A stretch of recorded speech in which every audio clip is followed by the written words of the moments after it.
Harry's Wife. Part 104.82. She Broke My Heart. Hello, I'm H.G. Tudor. Doubtless, you have a heavy heart after that emotional, evocative piece of music that, I understand, must only be apt to deal with the sadness of what I have to impart to you. For the cold-hearted, dark-hearted one has broken somebody's heart. Yes. No doubt all of you out there in empath land are reaching for your scented handkerchiefs and your boxes of Kleenex to dab your eyes dry. Tears spilling from your face, not conjured up with left eye, one tear go, but rather with genuine sadness, born of your emotional empathy at hearing that music, and there's probably going to be more tears that will follow. For now, we must go and see what Hilary Rose has had to write about Harry's wife. And it begins with the headline, Harry's Wife's Podcast Breaks My Heart, with 3 words.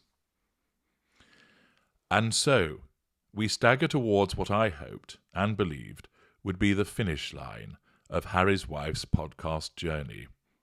My spirits are low as I contemplate the coming 1 hour, 4 minutes and 53 seconds. But to be fair, that could just be the rain. The die was cast with the podcast's name, Archetypes, which doesn't mean what she thinks it does, which is stereotypes. But this is Harry's wife's truth, and word meanings, like recollections, may vary. Either way, we are promised a thought-provoking and energizing episode about why activism in women is often deemed audacious. I don't think she means audacious, I think she means presumptuous. But this is Harry's wife's safe space, where audacious can mean whatever she wants it to mean, because that is how language works. Just pausing there, of course, Hilary Rose, like many of us, latch onto the fact that Harry's wife repeatedly uses words incorrectly, which, for somebody who's apparently graduated from university, shows what a waste of money that was. So Thomas Markle, although he's got more pressing matters on his mind, may well feel even more miserable at learning all of that money's been spunked for nothing. Furthermore, it demonstrates the relative low cognitive function that she has, and that she believes herself to be cleverer than she actually is, which is part of her delusion and her grandiosity. You would have thought, of course, that the producers surrounding this would have pointed out to her, but archetypes doesn't mean stereotypes. I suspect somebody did tell her that, and I suspect that somebody is now then ended up having to look for a job elsewhere, because that challenge fuel would not have gone down well with Harry's wife. When she uses a word, she knows precisely what it means, and you're not allowed to say to the contrary. Returning to Hilary Rose's writing. If you don't stand for something, don't fall for anything, is our opening gambit, and I am positive I would find that energizing and thought-provoking if I knew what it meant. However, I am striving to be a better person, so let us assume that the problem is me. The layers of my dimensionality may not be thriving, and may even be withering. Sometimes I wonder if I have any dimensionality at all. Again, it could be the rain. We move on to the ways in which we serve up our activism, and to a woman who is literally layering in activism at its fineness. This segues seamlessly into a discussion about the role of hiding vegetables in humanizing policy, which has bothered me for years, and Harry's wife say that her children love vegetables, because of course they do. Perfection is clearly genetic. Before you know it, we're back to manifesting, and Harry's wife says, wow. I want to take a detour back into history, she says, and if my audacious manifestation was in better nick, I'd admit that this sentence is triggering for me. Harry's wife has found, to her surprise, that women have been the force behind revolution and changes for generations. And maybe we're going to talk about Boudica or the Dagenham women's strike, I think, but then again, maybe not. Time moves on, slowly. Harry's wife is congratulated on her love for humanity, and she says thank you and talks about the importance of not turtling, and I sit up. She's mentioned turtling before, and I thought I must be dreaming, but no, it means going back into the safety of your shell, which sounds like a terrific idea to me, but is apparently bad. Besides, we have 38 minutes yet to explore injustices in society, so stay tuned. Harry's wife says that a few days before she got married, a very influential and inspiring woman told her, "Please don't give up your activism because it means so much for women and girls." And £1 million says it wasn't Princess Anne. It's possible that she doesn't name the person because the last time she got too specific, it turned out that she'd never met the man, the South African Lion King cast member who told her that the day she got married they celebrated in the streets, just like they had when Mandela was released. When the noise from Monty Shitshow got too much, I scrolled idly through the Archetypes website, and I never thought I'd say this, but I felt seen. If an Archetypes podcast brought up a feeling that you're processing, now would be a great time to ask for help, it reads. I am processing feelings that I might think might be rage or depression, but definitely confusion, I tell my editor. Harry's wife has spoken for more than an hour, and it was in English, but I didn't understand a word. Help. Don't worry, she reassures me. It's your dimensionality. You haven't got any. And then Harry's wife breaks my heart with 3 short words. Until next week. There's more. It isn't over. They promised me this was the last. My editor shrugs. Recollections may vary. Naturally, another scathing analysis of Harry's wife's podcrap. And she sums up, quite aptly, the word salad that we're all familiar with. Hilary Rose is a serious journalist, and as I've mentioned, like many others, they see straight through Harry's wife, and they just see her podcrap as something to parody and take the mick out of these days.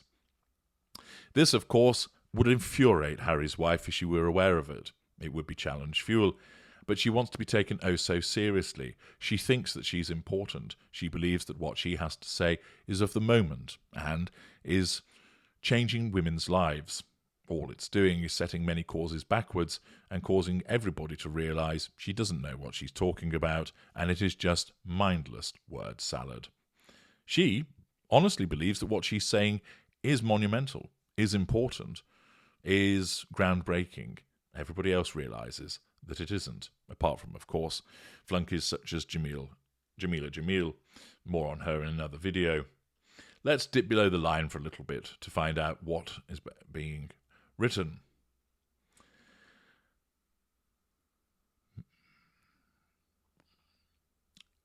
Bromine. Harry's wife has a blind spot for the word presumptuous. She said didn't want to put herself on the front cover of Vogue's Most Influential Women because she didn't want to be boastful. Mark. Brilliant. I hope a podcast goes on forever so you can keep writing about them. Uffizi. Brilliantly funny. Pike. I suggest this very influential and inspiring woman actually told her, if you don't stand for something, you'll fall for anything.